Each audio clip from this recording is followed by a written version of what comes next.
IPS अफसर Y पूरन कुमार मुश्किल और चुनौती भरे पदों को संभालने के आदी थे। अंबाला रेंज के इंस्पेक्टर जनरल, होम गार्ड और रोहतक पुलिस ट्रेनिंग सेंटर से लेकर टेली कम्युनिकेशन जैसे डिपार्टमेंट तक हरियाणा के अपने 24 साल के करियर में उन्होंने सब देखा था। उनका टेक्निकल बैकग्राउंड भी देख लीजिए, कंप्यूटर साइंस इंजीनियरिंग की डिग्री और आईआईएम अहमदाबाद से एमबीए, जो कि हरियाणा के डायल 112 इमरजेंसी रिस्पांस प्रोजेक्ट को संभालने में बहुत काम आई। ये एक ऐसे आदमी थे जो पुलिस, फायर और एम्बुलेंस सर्विस को एक ही नंबर के तहत जोड़ते थे।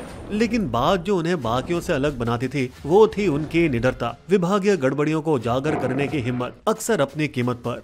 7 अक्टूबर 2024 सुबह 10 बजे चंडीगढ़। पूरन अपने रिश्तेदारों के घर में अकेला था, साथ में बस रसोईया था। प्रेम, आज मैं इसे घुमाने नहीं ले जाऊंगा, मैं नीचे बेसमेंट में जा रहा हूँ, किसी को आने मत देना। हाँ।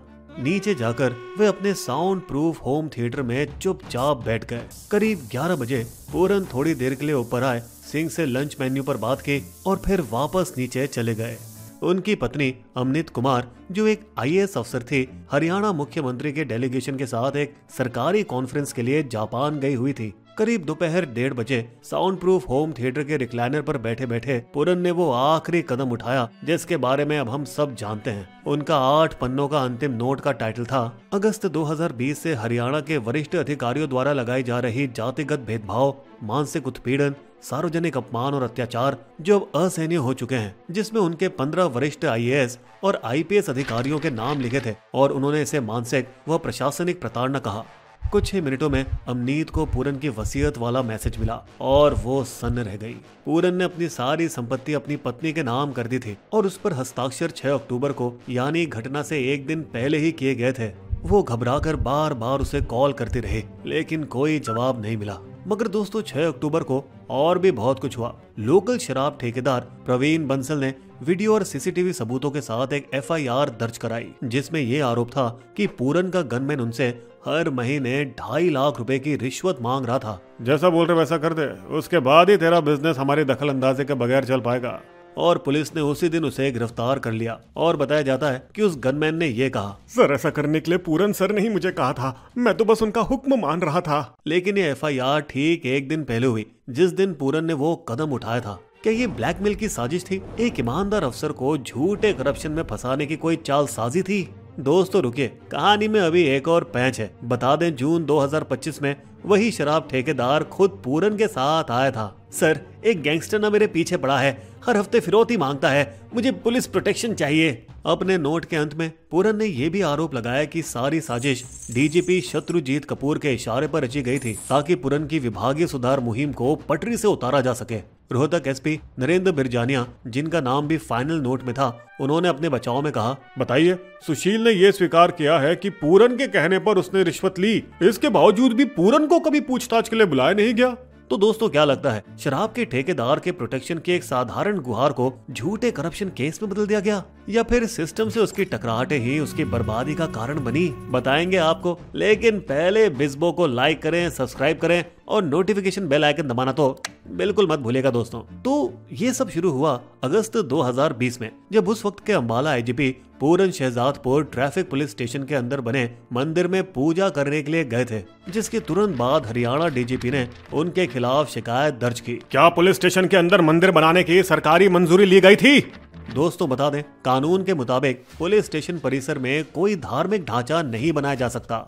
लेकिन उसी दिन उसी मंदिर में पूजा करने गए दूसरे एसपी को ऐसा कोई नोटिस नहीं मिला और पूरन ने सफाई ये दी कि मंदिर तो 2011 से है, पर इसके बावजूद भी उसके खिलाफ शिकायत वापस लेने की उसकी दरख्वास्त कभी सुनी ही नहीं गई। तो फरवरी तक कुमार ने मामला ऊपर तक पहुंचा दिया। उन्होंने अतिरिक्त मुख्य सचिव को लिखा, सर मंदिर की जांच मेरे खिलाफ एक निजी दुश्मनी है, सिर्फ इसीलिए क्योंकि मैं अनुसूचित जाति से आता हूं। इसके जवाब में भी कुमार को सजा ही मिली। उनका अंबाला रेंज से ट्रांसफर करके हरियाणा पुलिस अकेडमी मधुबन में कर दिया गया। मगर इससे पूरन चुप नहीं बैठे। उन्होंने डीजीपी के खिलाफ SC/ST कानून के तहत शिकायत दर्ज कराई, लेकिन उन्हीं के खाकी वर्दी वाले साथी अंबाला पुलिस ने कोई कार्यवाही नहीं की। फिर पूरन जी नहीं रुके। उन्होंने अंबाला SSP एसपी और एसएचओ को लीगल नोटिस भेजकर दबाव बनाने की कोशिश की, मगर फिर भी कुछ नहीं हो पाया। बल्कि एडिशनल चीफ सेक्रेटरी कथित तौर पर पूरन से इतने चिढ़ गए थे कि उन्होंने उनकी छुट्टी की एप्लीकेशन महीनों तक पास नहीं की, जिसकी वजह से पूरन अपने बीमार पिता से आखिरी बार भी नहीं मिल पाए और उन्होंने अस्पताल में दम तोड़ दिया।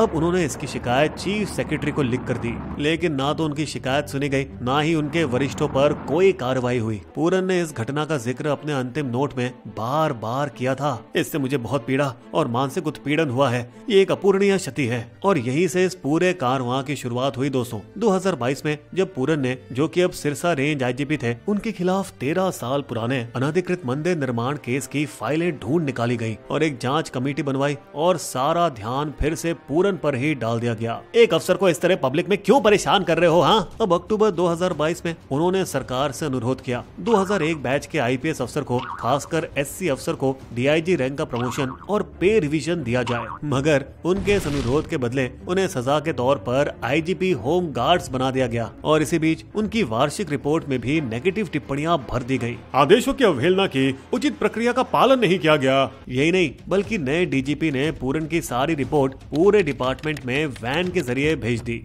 और उसकी खूब खिल्ली उड़ाई गई। पूरन ने इन सब के बावजूद भी मामला हरियाणा के अतिरिक्त मुख्य सचिव तक पहुंचाया और फिर से वही पुराना पैटर्न। पूरन को न सिर्फ आईजीपी टेलीकम्युनिकेशन के पद से ट्रांसफर कर दिया गया, बल्कि सजा के तौर पर उन्हें एक जर्जर 7 साल पुरानी होंडा सिटी गाड़ी दी गई। और जिसने ये ट्रांसफर करवाया था ना दोस्तों, उन्हीं एडीजीपी साहब ने खुद को नई नवेली टोयोटा इनोवा क्रिस्टा अलॉट कर दी। पूरन ने अब 2 महीनों में एडिशनल चीफ सेक्रेटरी और कई अन्य अफसरों के खिलाफ 5 शिकायतें दर्ज की और फरवरी 2024 में उन्होंने राष्ट्रीय अनुसूचित जाति आयोग से संपर्क किया ताकि इन शिकायतों पर एफआईआर दर्ज हो सके। और इस तरफ हरियाणा सरकार ने SC/ST एक्ट के तहत एक कानूनी कदम लिया, जहां 3 पूर्व आईएएस ऑफिसरों को उनकी एफआईआर का जिम्मा सौंप दिया, जिन्होंने पूरन को गवाही देने के लिए बुलाया। लेकिन पूरन ने विरोध जताया। आप कैसे आईएएस अफसरों को ही दूसरे आईएएस अफसर की जांच सौंप रहे हैं? आखिरकार लाचार पूरन सिंह ने मुख्यमंत्री नायाब सिंह सैनी को लिखा। 1991, 96, 97 और 2005 बैच के अधिकारियों का प्रमोशन गृह मंत्रालय के दिशा निर्देशों का उल्लंघन है। अनुसूचित जाति अधिकारियों का देरी से हुआ प्रमोशन और तनख्वाह बढ़ोतरी साफ तौर पर जातिगत भेदभाव दिखाती है। 2024 के हरियाणा विधानसभा चुनाव के दौरान भी कुमार ने चुनाव आयोग को एक विस्तृत शिकायत भेजी थी। चुनाव के दौरान सत्ताधारी पार्टी से जुड़े 6 आईपीएस अधिकारियों को प्रमोशन देना आचार संहिता का उल्लंघन है। ये उनके पुलिस विभाग के भीतर की सक्रियता की आखिरी कोशिश लग रही थी। फिर जून 2025 में एक स्थानीय शराब ठेकेदार ने पुलिस सुरक्षा के लिए पूरन से मुलाकात की और उसके 3 महीने बाद पूरन का फिर से सजा के रूप में रोहतक से police training centre Sunaria transfer करवा दिया गया। 2 अक्टूबर 2025 उस दुखद घटना से कुछ दिन पहले पूरन अपने गनमैन सुशील कुमार के साथ रोहतक से चंडीगढ़ जा रहे थे, जब रास्ते में रोहतक पुलिस की एक टीम ने उनकी गाड़ी रोक ली और बिना कोई एफआईआर या वारंट दिखाए उनके गनमैन सुशील को गिरफ्तार कर लिया। पूरन ने विरोध किया तो उन्हीं के खाकी वर्दी वाले साथियों ने उनको धमकाया, अगला नंबर तुम्हारा है। दोस्तों, आपको याद होगा ना कि गनमैन सुशील कुमार की गिरफ्तारी की खबर तो 6 अक्टूबर को आई थी, यानी घटना से एक दिन पहले। लेकिन असल में उसे 2 अक्टूबर को ही गैर कानूनी तरीके से पकड़ लिया गया था और 5 दिनों तक उससे पूछताछ की गई थी। हमें पता चला है कि आप जून से उस शराब ठेकेदार से हर महीने 2.5 लाख रुपए ले रहे थे। ऐसा क्यों आखिर? क्या उसे जबरदस्ती झूठा कबूलनामा देने पर मजबूर किया गया है? मैं तो ये पूरन सर के कहने पर कर रहा था, उन्हीं ने कहा था मुझे ये कहने के लिए। पूरन के परिवार का कहना है कि उन्होंने हरियाणा के डीजीपी शत्रुजीत कपूर और रोहतक एसपी नरेंद्र बिरजानिया को बार बार कॉल किया ताकि सुशील को छुड़ाया जा सके, लेकिन किसी ने फोन तक नहीं उठाया। तो अब यहाँ सवाल ये उठता है कि क्या पूरन का आखिरी ट्रांसफर ट्रेनिंग सेंटर में इसीलिए किया गया था जिससे कि 6 अक्टूबर के शराब ठेकेदार वाले रिश्वत केस की तैयारी पहले से की जा सके? क्या सब कुछ पहले से ही प्लान था? लेकिन अब एक हफ्ते बाद 14 अक्टूबर को केस में एक बड़ा ट्विस्ट आया, जब रोहतक साइबर सेल के assistant sub inspector Sandeep Lathar ने भी पूरन जैसे कदम उठा लिए और जो उन्होंने अपनी मौत की वजह बताई उसने सबको हैरान कर दिया। मेरे दादा ने देश के लिए लड़ा था, अब उनका पोता भी वही करेगा। दोस्तों, बता दें वो पूरन के गनमैन सुशील कुमार की गिरफ्तारी में भी अहम भूमिका में था और अपने 3 पन्नों के नोट और एक वीडियो में उसने पूरन पर कई गंभीर आरोप लगाए। उसने जातिगत राजनीति का इस्तेमाल कर अपनी टीम बनाई थी। पूरन और उसके साथी और परिवार वाले रिश्वतखोरी और वसूली में शामिल थे, जैसे राव इंद्रजीत नाम के गैंगस्टर के साथ 50 करोड़ का सौदा और उनका नाम मर्डर केस से हटवाना। संदीप के नोट के आधार पर रोहतक पुलिस ने पूरन की पत्नी अमनीत कुमार के खिलाफ एफआईआर दर्ज की है और अब उस केस की जांच चल रही है। वहीं इस तरफ चंडीगढ़ पुलिस के SIT पूरन के केस की जांच कर रही है और उनके नोट में लिखे गए नामों की पड़ताल हो रही है। लेकिन दोस्तों, एक ही हफ्ते में सब कुछ होना शक पैदा नहीं करता? क्या संदीप को बलि का बकरा बनाया गया ताकि पूरन के आखिरी नोट को झूठा साबित किया जा सके? वैसे एक बात तो कहनी पड़ेगी कि भारतीय ब्यूरोक्रेसी में बार बार ट्रांसफर होना ईमानदारी की निशानी होती है और ये पूरन के केस में भी साफ दिखाई देता है। हरियाणा सरकार और पुलिस पूरन के आखिरी नोट में लगाए गए गंभीर आरोपों पर चुप क्यों है? अब वक्त आ गया है कि इन मामलों की निष्पक्ष जांच के लिए इन्हें CBI को सौंप दिया जाए। दोस्तों, आपको क्या लगता है? कमेंट करके हमें जरूर बताइएगा। हमारे वीडियो कंटेंट के सोर्सेस आपको डिस्क्रिप्शन में मिल जाएंगे।